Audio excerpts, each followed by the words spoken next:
Today on Investigate TV Plus, losing a loved one to gun violence is a tragedy many families across the country face. But for those who survive, there's also a cost. I'm Tisha Powell. And I'm Lee Zurich. Our investigation reveals the millions of dollars spent on the aftermath of violence and the price everyone pays. Whether or not we own a gun or whether or not we are impacted by gun violence, we're all paying the cost. We have an in-depth look at the physical and mental health toll on Americans. Then a danger for your teeth could be hiding in foods you might not suspect. The medical mythbuster gives us insight into the compound that causes cavities. Plus, a young girl with a rare condition is given a second chance thanks to the generosity of strangers. In-depth stories that inform and inspire. You're watching Investigate TV Plus. It's impossible to put a price tag on someone's life, but the financial burden of surviving a shooting can be expensive. Yeah, according to Everytown for Gun Safety, each day more than 300 people in the U.S. are injured or killed by guns. And firearms are the leading cause of death for children and teens. Victims' families and shooting survivors can end up with huge bills for medical treatments or be forced to change their lives and homes to accommodate new disabilities. But it's not just victims and their families. Research finds gun violence is an epidemic that also comes at a cost to taxpayers. Investigative reporter Andy Perotti breaks down the numbers and brings us a case involving a young victim to find out what the cost of shooting means for all of us. A child celebration turned to chaos. Guns, shooting. Massive gunfire. The adult who the men were aiming for was surrounded by toddlers at a child's birthday party. A bounce house full of children in 2017 near College Park caught in the crossfire. And that's all I just remember yelling, the kids. How many gunshots did you hear? I can't count it. So many, too many. 2 children hit, including Adriana Douglas's daughter, Abria. She was 5 years old. Get her to a hospital now. Whatever y'all do, get her to a hospital. No time to wait for an ambulance. They jumped into a stranger's vehicle. I said, start the car, go. A medical helicopter rushed through to Children's Healthcare of Atlanta. The outlook grim. Her grandmother, Harriet, sought a divine diagnosis. I prayed to God that day, and I told God, I said, I don't ask for much, but if you let her stay, we will do any and everything possible to keep her happy. Abria survived, but it came at a price. The bullet that hit her spine left her partially paralyzed. She's undergone at least 15 surgeries so far, including one in February 2023, to install 8 screws from her neck down her back. It sounds painful. Yeah, it's still painful. Sometimes you touch it on her and she jumps. She'll let you know it hurt. And like on one side of my back, on this side, when you like scratch it, it teleports to the other side so you can feel it on both sides of your back. The financial cost to the family, devastating. It's fun though, right? Thousands spent on robotic therapy, new vehicles to accommodate wheelchairs, and a special bed. So this right here is a monitor for the bed. Just a few of the costs of surviving a shooting. You had to make my mom's bathroom bigger, had to get a renovation, a ramp added onto the house, open the bathroom bigger, the doors bigger. The upstairs bathroom had to get wider. You see, when you came down the steps, we go down the rocks. I do this every day, morning and night. And we go backwards on the side of the steps. We don't have a ramp to back here. That's the route. Friends set up GoFundMe pages, but it's far from enough. It was many a days I would like trying to put a little bit together just to get one meal. So we learned how to make do with what we have and get by. The estimated cost of shooting Abria so far, $500,000. Much of it paid by taxpayers through Medicaid, a price tag increasing for all of us as gun violence soars across Georgia. Atlanta police responding to another deadly shooting. After a triple shooting leads to the death of a 6-month-old baby. Where a 13-year-old died as he picked up DoorDash delivery outside of his apartment building. According to the Georgia Department of Health, at least 22,000 people were rushed to emergency rooms for firearm injuries since 2020, a 17% increase over the past 3 years. estimated economic cost to gun violence to Georgia taxpayers, $597 million each year. Why are we not talking more about this? Sarah Burb Sharps is the Senior Director of Research at Everytown for Gun Safety. She leads a team researching the financial toll of gun violence, testifying before Congress last year. We place ourselves at a severe economic disadvantage in the global economy with these enormous outlays. Whether or not we own a gun or whether or not we are impacted by gun violence, we're all paying the cost. $34 million every day in the United States of taxpayer dollars. The organization's cost estimate, conservative, because the total number of gun injuries is unknown. Even Georgia's Department of Health's website that tracks firearm ER visits notes it does not obtain data from all facilities where a patient may seek care, thus underestimating the occurrence of firearm-related injuries. Why don't we know how many people are getting injured by gun violence? One of the biggest reasons is because there's been a lot of attempts over the years to stop funding for gun violence research, to not collect this data for political reasons. The political will has not been there to keep track of it. Come on, Bria. All right. All right. A little girl, part of a growing family touched by gun violence, and loved ones doing their best to support them during an epidemic with no end in sight. It don't really just affect that person they shot. Well, no, you took the mama, the daddy, the sister, the kids. It took something out of everybody. According to a report by the U.S. Government Accountability Office, the average ER visit for a firearm injury can be between $1,500 and $31,000. But the financial impact of gun violence is just one of the costs. It can also take a toll on your mental health. And a Harvard study shows families impacted by gun violence experience high levels of psychiatric and substance abuse disorders. Do we have enough mental health services to keep up with this? Absolutely not. Coming up, a mother shares the struggle of losing her daughter in a shooting. And it hurts so bad because I never got a chance to see my daughter in her prom dress. And we investigate how gun violence could put a strain on mental health providers. You can watch Investigate TV Plus anytime online. Just subscribe to our YouTube channel at Investigate TV. You can catch stories and full episodes. We continue our in-depth look at the impacts of gun violence and investigate the epidemic's cost to everyone's mental health. A study conducted by Harvard University found family members of gun violence victims experienced a 12% increase in psychiatric disorders, and mental health professionals say it's raising alarm bells. Investigative reporter Andy Parati has a closer look at the research and explains how a shooting took a young girl's life and forever changed her mother's. I know that you are listening. She was raised in the church. She loved to sing. She was just the sweetest person I know, and still to this day, the sweetest person I've ever known.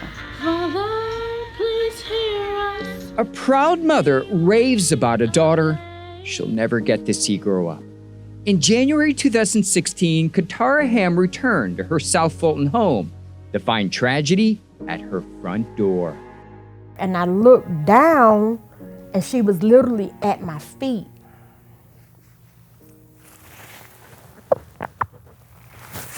She was at my feet in a puddle of blood, and I saw everything that a mom should never see. Police say someone shot Rendisha Love multiple times. No known motive, no suspects. She was 17 years old. Katara went from planning her daughter's prom to planning a funeral in the same week. All in the same week. And it hurts so bad because I never got a chance to see my daughter in her prom dress. After the shooting, Katara fell into a deep depression.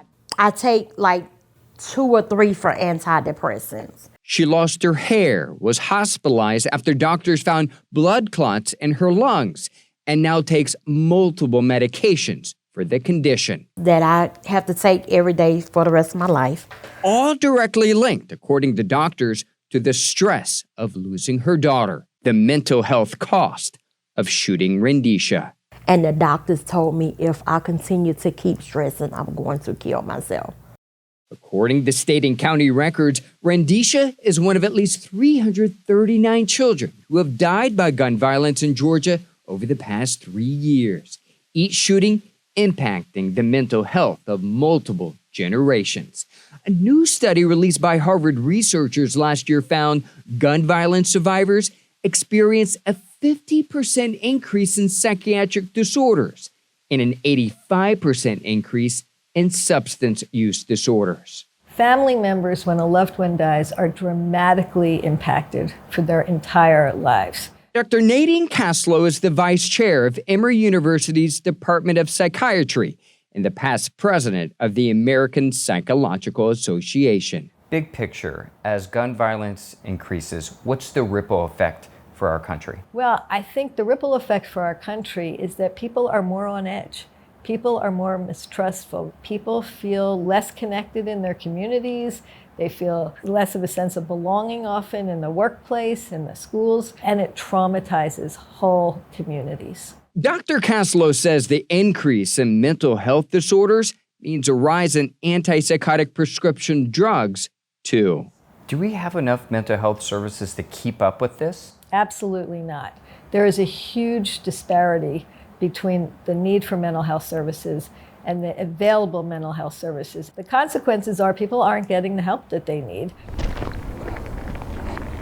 8 years after the shooting, She is right straight ahead. Rendisha's murder remains unsolved, Hey, Pookie.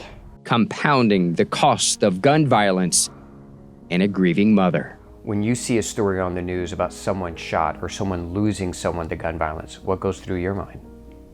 I know exactly what that mom is feeling. It hurts as if I'm going through it again myself. I just want to make her proud. I just want to make her proud. Killing somebody, shooting somebody. You not only kill that person, you kill the soul and the heart of that person's parent. This is what you leave behind. The economic cost of gun violence varies by state, and investigative reporter Andy Parati joins us to break down how.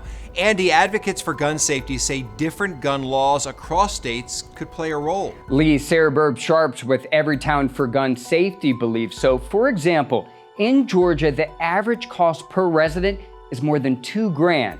In Massachusetts, it's $500 per resident, where she says gun laws requiring stricter regulations and storage requirements could be leading to fewer gun incidents. But some disagree. At a 2023 congressional hearing, a gun rights advocate said the committee should be focusing on addressing underlying issues that perpetuate gun violence, like mental health and family situations. To take a closer look at Everytown for Gun Safety's research and efforts to increase record keeping, head to InvestigateTV.com and search the cost of shooting. Still to come, a young girl with a rare condition needed surgery to save her life. How big of a deal, I guess, would this operation be for you? Very big. See how strangers were inspired to step in and make the operation possible. Financially, emotionally, spiritually, it was just phenomenal. But first, some snacks could be putting your smile at risk. We debunk the myths around dental care and uncover the truth about what can lead to cavities. Our in-depth coverage continues. You can get connected to Investigate TV Plus on all social media platforms.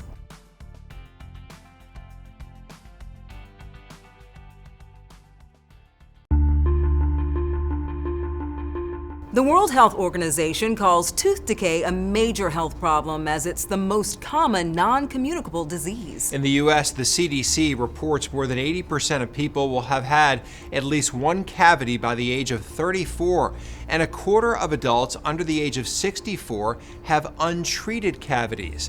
But health experts say most oral health conditions are largely preventable. So if you want to avoid the drill at the dentist, cut the sugar, out of your diet. In this medical mythbuster, reporter Viv Williams talks to an expert who says, yes, eating sweets can increase the risk of developing cavities, but you can't blame all of your tooth troubles on candy alone. Cavity prevention involves more than just keeping your hands out of the candy jar, so says Mayo Clinic pediatric dentist Dr. Elise Sarvis. We think about staying away from candy and sticky things and stuff like that. But really, I find a lot of families don't know that regular childhood snacks can promote cavities too. How could a cracker be as bad for your dental health as a candy bar? Sarvis says it has to do with the type of carbohydrates called simple carbohydrates that are found in both of those foods. White flour products such as bread, crackers, pasta, and baked goods contain the same type of carbohydrates as candy, chocolate, and other sugary treats. Sarvis says these simple carbohydrates are not in themselves the problem, but what happens to them when they come in contact with microorganisms in your mouth is. The bacteria that cause cavities are fueled by carbohydrates. And what they do then is they poop out acid, and that gets onto your tooth and it starts to dissolve away the tooth. If that process continues, cavities can form. Brushing off that fermentable carbohydrate or that sticky sugar, even if it's not sweet, can be really important for preventing cavities in children and adults. If you can't brush right after eating simple carb snacks, Sarvis says to rinse your mouth out with water. That will help remove any food that might be stuck on your teeth. With this medical mythbuster, I'm Viv Williams. The Associates of Dentistry say there are ways to reduce the amount of sugar you consume. They say to read food labels closely and look for added sugars on the ingredients list. Try to avoid sugary drinks and choose whole foods like fresh fruits and vegetables. Also plan ahead. Making a grocery list can help you avoid impulse purchases that might not be as healthy. So I'm in trouble. My favorite things, carbs and sugar, right? Both cause cavities. I was gonna say, why is it that everything that tastes good is just not good for you? So if it's really good to eat, try to avoid it, exactly. which is hard. All right, up next, new hope for a patient born with a life-threatening condition. It's like she's like a whole new person, and it's so beautiful. How strangers helped her finally enjoy a swim in the ocean. You can watch Investigate TV Plus anytime streaming online. Get the app for Roku, Amazon Fire TV, and Apple TV. They're free to download.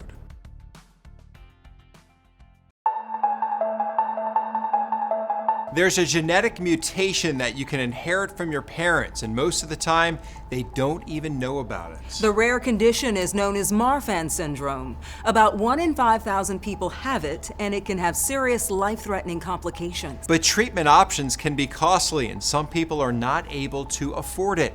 For a family outside of Springfield, Missouri, that was the case until some strangers stepped in to help. Reporter Chad Pline introduces us to Moxie Garrison. I like being unique. You like it? Mm-hmm. You embrace it? Yes. That's a good way to look at that. The bubbly Bolivar girl was born with Marfan Syndrome. It's hard. It's hard to have your child with prognosis what they not getting better. It's a lifetime. It's a genetic disorder that weakens connective tissue throughout the body. It's led to many ailments, including a retinal detachment, blinding of her right eye, and heart problems. She was found to have an aneurysm that was close to the size of an adult when she was like 2. Doctors told the Garrisons Moxie's aortic aneurysm had grown to the point of no return. As it grew, the aortic wall became thinner and weaker. Doctors told the family she would likely not survive the significant rupture of the aortic aneurysm. How big of a deal, I guess, would this operation be for you? Very big. Why? Because it will keep me very safe. The Garrisons found a surgery to help Moxie, but it was offered in London. Insurance wouldn't cover it, and they needed the payment up front. Tens of thousands of dollars the family did not have. Hey, good morning. Thank you so much for your help. What the Garrisons did have, and are thankful for, donations from near and far, making sure that Moxie could get that surgery, and that her family could be together for the journey. Life-changing for Moxie, and we are so thankful. And afterwards, the world was brand new. This is Moxie today. She still looks the same. How you doing since we last spoke? The same. It's the same. Just about the same? It hasn't really changed. But funny what others see in Moxie that she cannot. It's crazy, and I'm so happy. I've seen Moxie's energy just go up from this, and it's like she's like a whole new person, and it's so beautiful. The highlight of the summer, swimming in the ocean for the first time. The Garrisons thought their daughter would be exhausted after the first day, but she kept going back to the ocean and played every day of that trip. It was very amazing because there's absolutely no way that she would have had that much stamina prior to her surgery to do that. A surgery thanks to the help of total strangers who would donate money and gift cards to a family from their heart to strengthen the heart of a little girl they didn't even know. Yeah, it was really nice for them to do that. Financially, emotionally, spiritually, it was just phenomenal. So grateful to everybody that was supported us, and just have to say thank you. What a great story of a community coming together to rally around a child. And now Moxie is living up to her name. I like that. That's perfect. I love just everyone coming together and giving, and they don't even know her, but they still want to help. So nice. All right, that's it for us on Investigate TV Plus. I'm Lee Zurich. And I'm T. Chappelle. Thanks for watching.